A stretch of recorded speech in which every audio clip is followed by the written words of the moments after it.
Welcome back. All right. These playoffs have been wonderfully unpredictable at points. Tonight, Florida Toronto, another one of those points where things are a little bit unpredictable. For the Toronto Maple Leafs, we know that they have had struggles in Game 7s, and the thing that I've said for years about Toronto is just stay away from Game 7. They did not go to a Game 7 in the last two series that they've won, over Tampa Bay and then over Ottawa. So, while they have a reputation for losing in the first round of the playoffs, and I understand that reputation being there, it's usually in that deciding seventh game.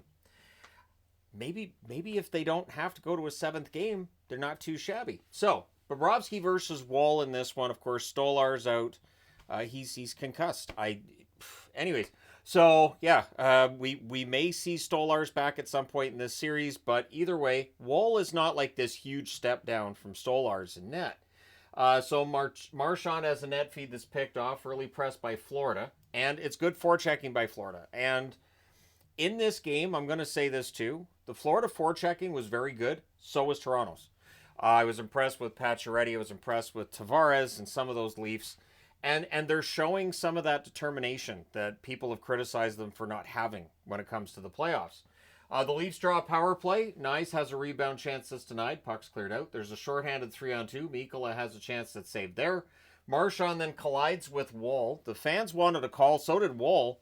The referee apparently came over and told him, hey, that contact was as much on you as it was on him. And so, yeah, that takes out the idea of there being a power play there.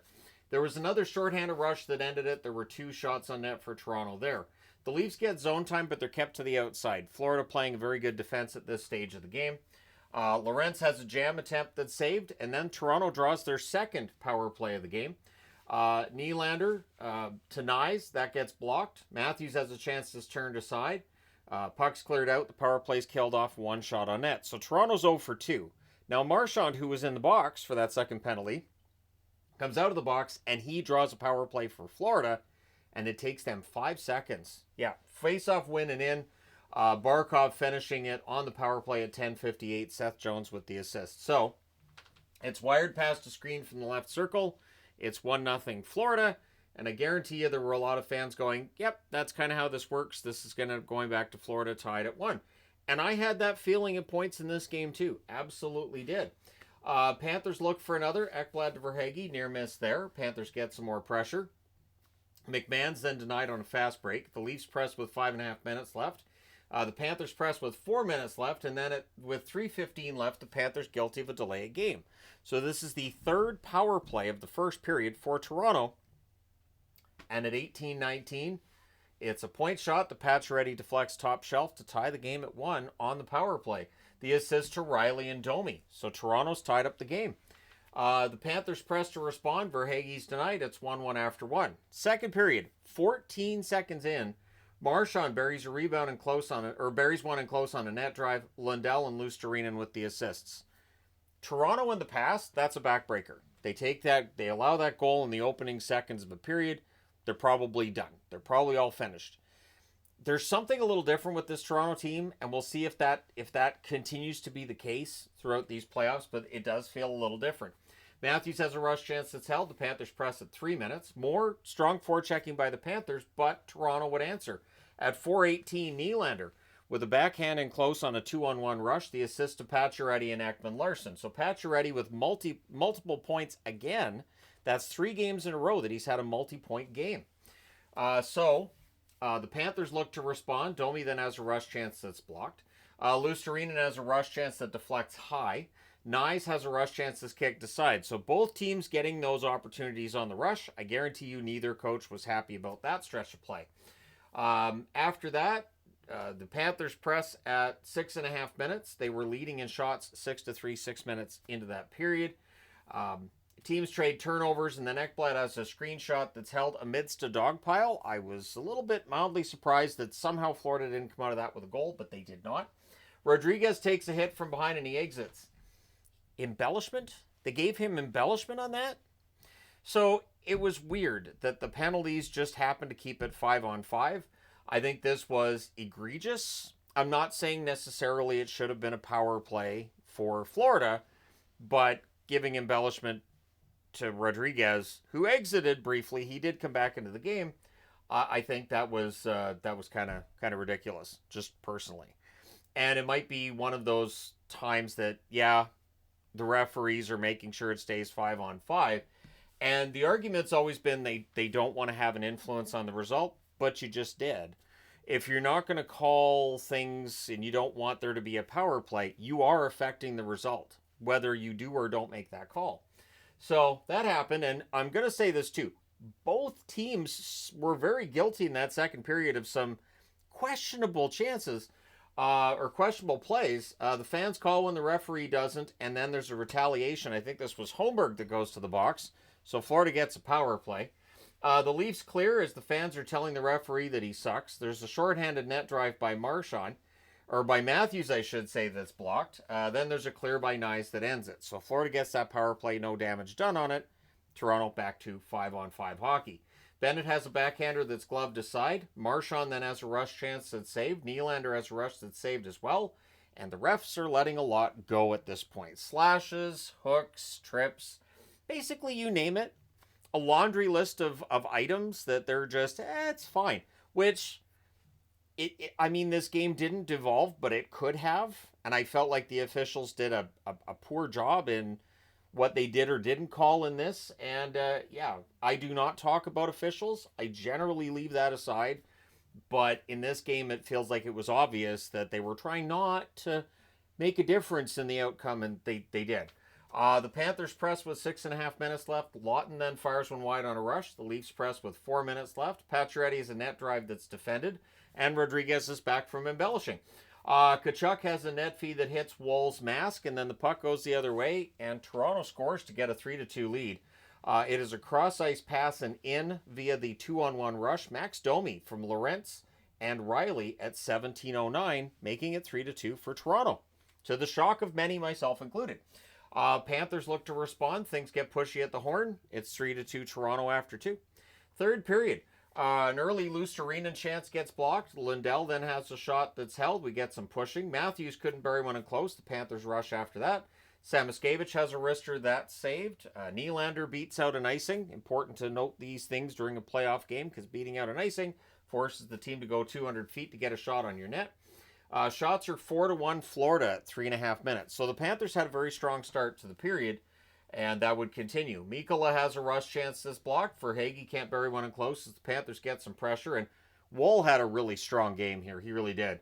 Verhaeghe has a net feed that's caught and held. Bennett then has a slot shot that's blocked out. And then at 5:33, Lindell buries one in close on a net feed. Ekblad and Luostarinen with the assists. And I thought that's too many chances they gave to Florida. And now they got to worry about falling behind, because I'm still in that mindset of every year for Toronto before this year. But Toronto did something they don't normally do. They get that response goal almost immediately. 17 seconds later at 5:50, Marner, it flutters over the shoulder of Bobrovsky. And I don't know whether I would qualify it as a weak goal, if it's just one of those change-ups that fools the goaltender. You guys can let me know your thoughts. McCabe and Matthews with the assists. So it's 4-3 in favor of the Toronto Maple Leafs. And because it's Florida, there's still part of me going, hey, Florida can absolutely come back in this. And I would imagine Leaf fans were thinking the same. So the Leafs look for another. Panthers press at 7 minutes. They're kept to the outside. Samoskevich is robbed from the side of the net. Halfway through the period, the shots are 7-4 in favor of the Florida Panthers. After that, Yarncroke has a wrister that's caught and held. Carlo has a shot that nearly fools Bobrovsky. The Panthers end up clearing the rebound there. McCabe then has a screen shot that's held as the Leafs get some pressure. Tavares has a rush that's defended. Bobrovsky wins a race to the puck with Nyes. So if Nyes had got there, he would have had a really good opportunity. Bobrovsky comes out and gets that puck out. Panthers press with 5 minutes left. Carlo has a screen shot that's held. There's some pushing. Panthers press some more. Some near misses at the Toronto net. Reinhardt has a shot that deflects out. The Leafs ice the puck with 2:55 left, so the goaltender gets pulled. Got to get the goalie out. You're down by 1. Heavy pressure by Florida during that 6-on-5. The Leafs ice the puck with 33.7 seconds left. The Panthers call a timeout.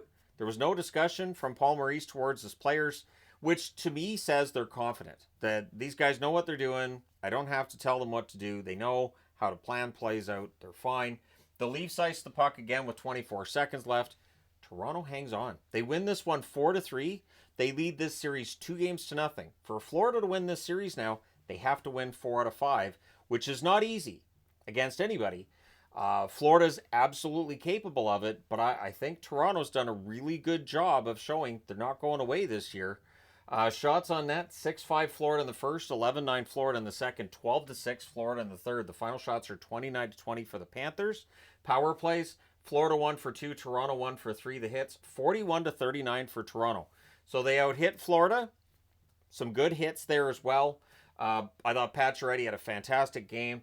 Bobrovsky saves 16 out of 20, and Woll saves 26 out of 29. So you get a 2-0 series lead without Stolarz.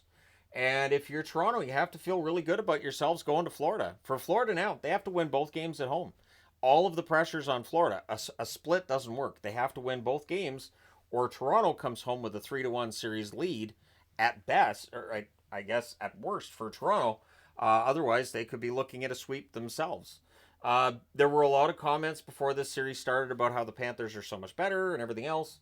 My picking of the Panthers is based on just the fact that Florida, defending Stanley Cup champions, were in the final the year before, and just knowing Toronto's struggles, and a lot of it being psychological. And I think what we've seen so far in these playoffs proves that, the psychological has been the problem.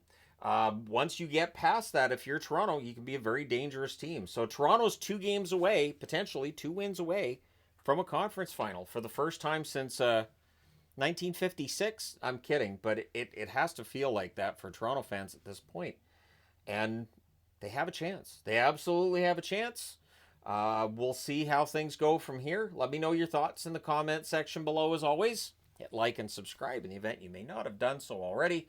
Thank you guys so much for all your support. I'm going to say this in closing. I did kind of chuckle that a linesman goes down and Wes McCauley came out to replace him. I did see that Wes McCauley was the backup referee for this game. And I thought, for people who were upset with the officiating in this game, if an official went down and Wes McCauley comes in, there would be Leafs fans that would throw their hands in the air and go, seriously? Now we get with McCauley? So I did kind of chuckle looking at that. Thought about taking a little screenshot from my phone of the game sheet, but I thought, nah, we'll wait and see how it turns out. Turns out he came in as a linesman in the third period. So there you go. Thank you guys so much for all your support as always. Hit like and subscribe in the event you may not have done so already. This series has been highly entertaining. Florida's not out until that 4th loss. Florida's not out. I wouldn't say that Toronto's planning any parades right now, but it has to feel pretty good. They are 6 wins into the playoffs, and you need 16 to win it all. So there is always a chance. As crazy as it sounds to some, there is always that chance. Thank you guys so much for all your support as always. I will talk to you again soon.